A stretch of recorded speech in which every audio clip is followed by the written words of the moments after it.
This is a rather small independent film. It stars Will Ferrell, Rebecca Hall, Christopher Jordan Wallace, and Michael Peanut. This is based off of a short story called Why Don't You Dance by Raymond Carver, and the film was written and directed by Dan Rush.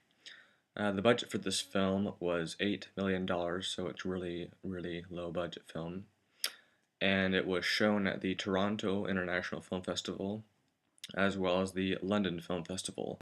In general, I don't like Will Ferrell movies. I'll be honest here. I don't find that he's a very funny guy, and I don't think his movies are all that great. The only movie that I've ever really liked him in, weirdly enough, was Elf. Remember that Christmas movie that he was in? Yeah, kind of ridiculous.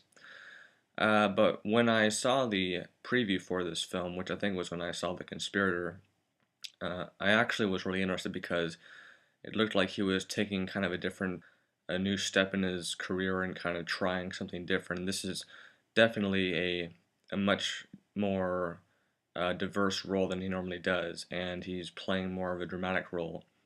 And there is comedy in this film, but it's more subtle and nuanced and not really as, hardcore and put on as most of his other comedies. So the story behind this film is really kind of basic film that stretches itself to an hour and a half.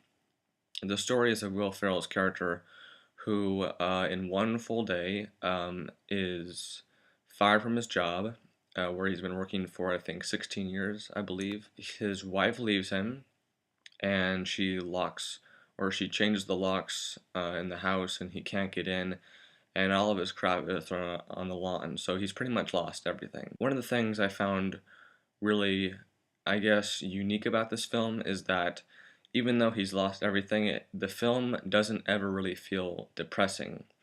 The film is mellow, if I were to describe it in one word.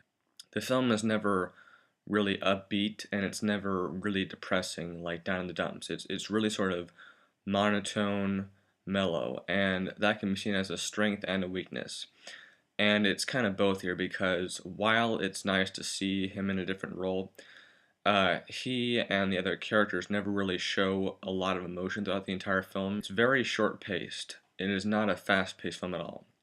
This is definitely not one of the Hollywood blockbusters of the year, and even though it is slow paced, it doesn't really feel all that slow paced. Like it never really drags its heels. And one of the weaknesses of this film, it is obviously a dialogue heavy film. There are a few scenes in this film where you find that the characters, it's mostly Will Ferrell, who just kind of go into these monologues for 5 minutes straight, and even though it's him telling his story, it's not very interesting, and you just kind of want to move on to the next scene. I would recommend this film. I'd say it's a rental because I don't know how much longer it's going to be in the theaters, and I don't know how widespread its release was because it's such a small film.